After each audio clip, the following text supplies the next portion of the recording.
Welcome, SoCal Surf with Dan Nappy. Today, yesterday Newport, with Wesley and Danny on photography, which was fun.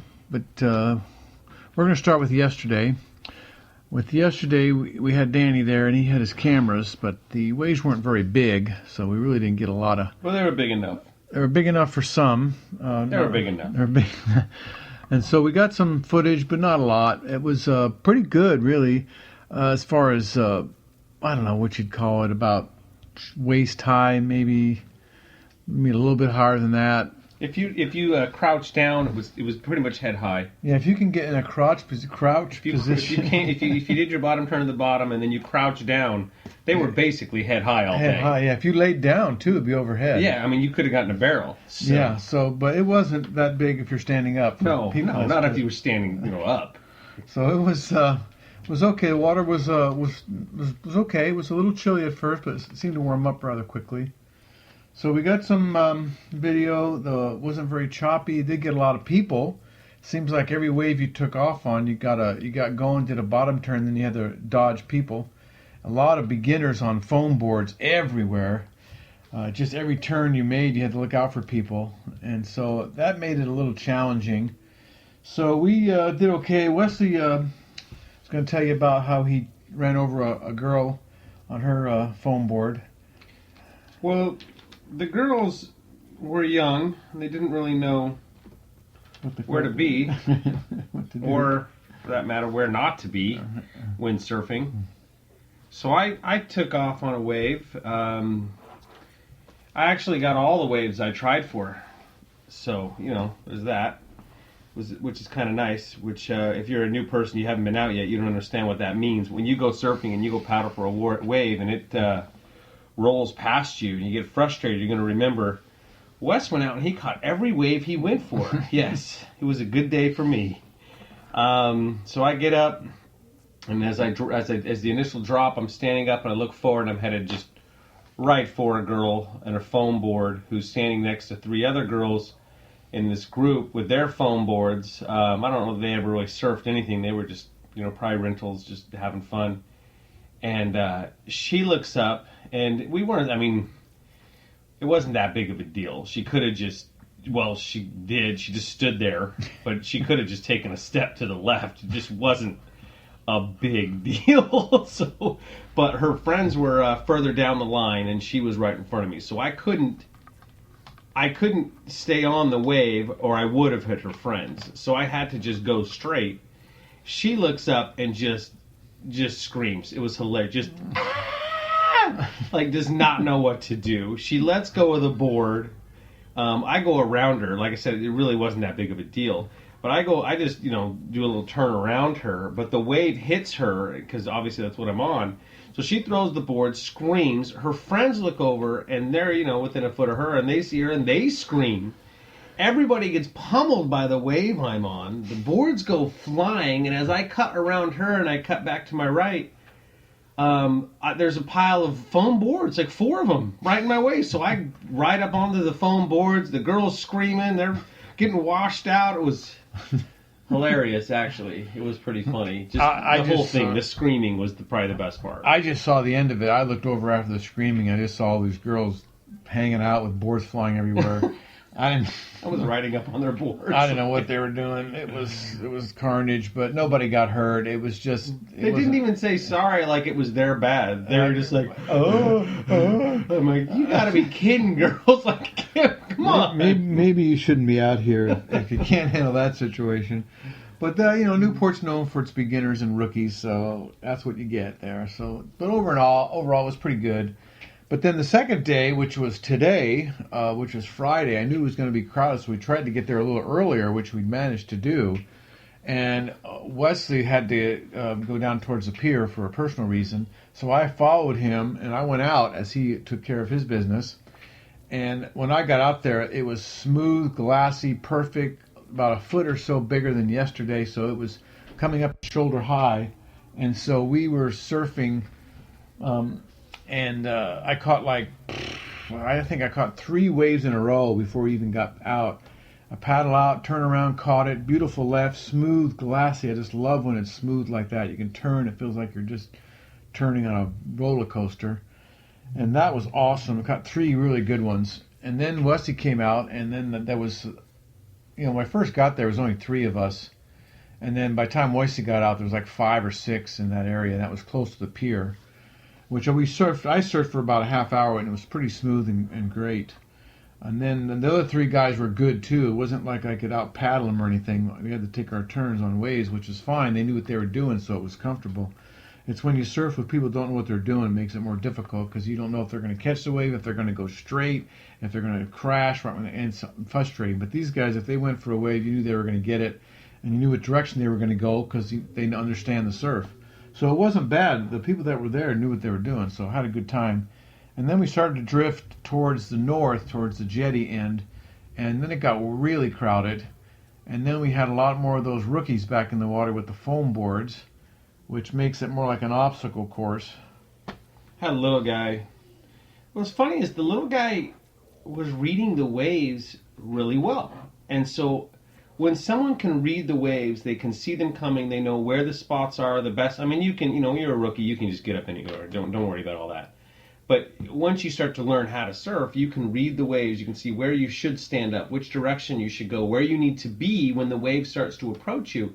So I was there, and there's this little guy, probably like, 10-ish, maybe. And a right comes up, or maybe a left. I don't remember. It doesn't really matter. A wave comes up, and we're both on it. And we both go to paddle for it. And he has the inside track. It's his wave. But so I'd seen this kid around, and he was paddling. I didn't really notice if he was catching any waves. I just noticed that he was spotting them and knew where to be. So when we both went to paddle for this wave, my dad was like, go, and I was like, I can't. This little guy's on it. So I paddled for it, and he was going for it, so I had to pull out. Meanwhile, little dork Rex, which is fine and all, whatever, but it's frustrating because I would have taken the wave had I known that he wouldn't be able to take it. So it was kind of weird. It's like this kid knows what he's doing. He knows how to read the waves. But then I started to notice him the rest of the time, and I was like, this kid hasn't caught anything. Yeah. He didn't want to catch it. Because he's paddling, he's in the right spot, then he just slowly doesn't paddle at the end to not. He didn't want to drop in. I don't think he really wanted the wave. No, subconsciously he didn't want to drop in. But he looked like he was close. I think he was, in a few more weeks or so, he might be ready to catch those. But I can look at him, and I can say he's not going to get that wave, and I'm telling Wesley to go, but he's not listening to me. He's got his own thing going. But yeah, I could tell he wasn't going to catch because he wasn't paddling hard enough. Like he really wasn't committed. He didn't want it because he knew where to be. He knew where the waves. He'd been out there enough to read the waves. He knew what was going on. He knew. I think it might have just been a little bit too big. A little bit too big for him. He was scared. Yeah, I think he was a little nervous when you look down the side of those waves. I mean, you got to remember that a bigger wave, when you stand up, you're looking at another 5 feet height, or 6 feet, depending how tall you are, plus the 3 or 4 foot wave. So you're looking down the 7 or 8 foot face. From your point of view, it looks a lot bigger than it really is. And that's a good, that's a side note from yesterday. After we saw the footage from the waves we caught yesterday at Newport, I realized that I'm not as good as I thought I was, and the waves weren't as big as I thought they were. They just look bigger when you're standing up and you're going down the face of it. They're good enough, as Wes said. They're perfect West size. It was great, and I said, I could have gone 6 inches bigger yesterday, and today was 6 to 12 inches bigger. It was like Jesus said, "All right, man, I'll give you a little more." So we got a little more, but the downside was it was windy, and sometimes you'll go out, and everyone likes the sun. Of course, it adds to the atmosphere, but sometimes you go to the beach and you'll see that maybe the waves are not too big, but they're wind blown, and not just choppy, but it's just multiple sets coming in one after another. And that is not my favorite conditions. There's a lot of waves, but it's hard to surf. You get tired. They're just pounding you one after another. But the good guys seem to like it because there are a lot of waves. You can just surf the whole time. You're not really waiting for sets. Yeah, it's exhausting is what it is. Yeah, you get tired quick. But you get a lot of waves. You get a lot of duck dive, practice. That was today was perfect size for a good medium, easy day to surf. There were some breaks so you could paddle out without getting hammered.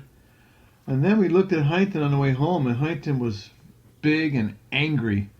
And I was huge, just big and just like strong, hollow, man, those thick waves.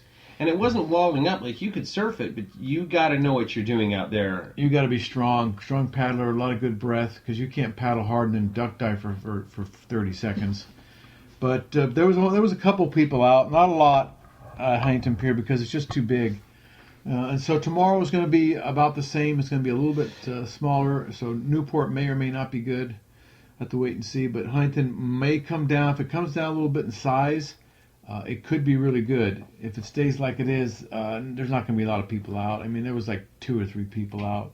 And a lot of the heads at Newport were Huntington people.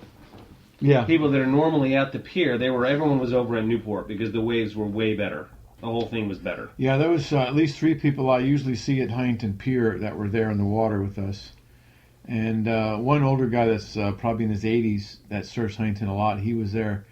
And he was saying that it was just... That old Asian guy? Yeah. Oh, because you were chatting with him like you knew him. Yeah, like, you know that guy? Yeah, I know that guy. So I see him all the time at Huntington. He always rides a big board, which is, he knows how to get through the big surf with that board. It's fun to watch.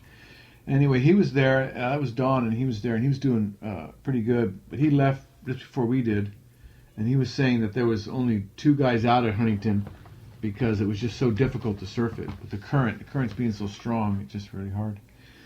Well, that's all for today. We're gonna. So, well, if you're going tomorrow, if you guys are out there listening, you're thinking about where to go tomorrow, get the kids and go to Blackie's, which is Newport between Newport and the pier. Pier and the jetties. The jetty, yeah, the pier and the jetty. You'll have a blast over there. The waves will be good. The weather will be good. Won't be too big and gnarly. You'll have fun, but I would avoid Huntington tomorrow unless you're good. You can check it out, but if you're a beginner, definitely it's not a Huntington day for you. No, even the shore break will be nasty tomorrow. Yeah. So even if it mellows out, that's not where you want to hang out tomorrow. You want to be ankle deep water tomorrow. That's about it at Huntington. But Newport, you should be able to have a lot of fun there. It should be pretty mellow. As you go north from the pier, it might get a little bigger. You just have to check that out and see. The direction of the waves have a lot to do with that. Okay, well, thanks for listening. Check out our sponsors. Wes, anything to say about Task Bullet you'd like to share with the... Yeah, Task Bullet. That's a virtual assistant. It's really just an assistant who helps you virtually. When you say virtual assistant, a lot of people are like, what is that? It's like, well, it's just like hiring an employee that just doesn't come into your office and does everything via the internet. But... So yeah, if you need a personal assistant to do stuff for you, whatever it is, we got those. If you need t-shirts printed for your company or your surf competition or your vacation, Merch Hero's got those. And if you need some expensive jeans, Nappy Clothing will sew you up some custom jeans, custom fit to you. They're not cheap, but they are nice. Very nice. Okay, well, thanks for listening. We will see you tomorrow. We'll see what happens. Until then, surf on, dude.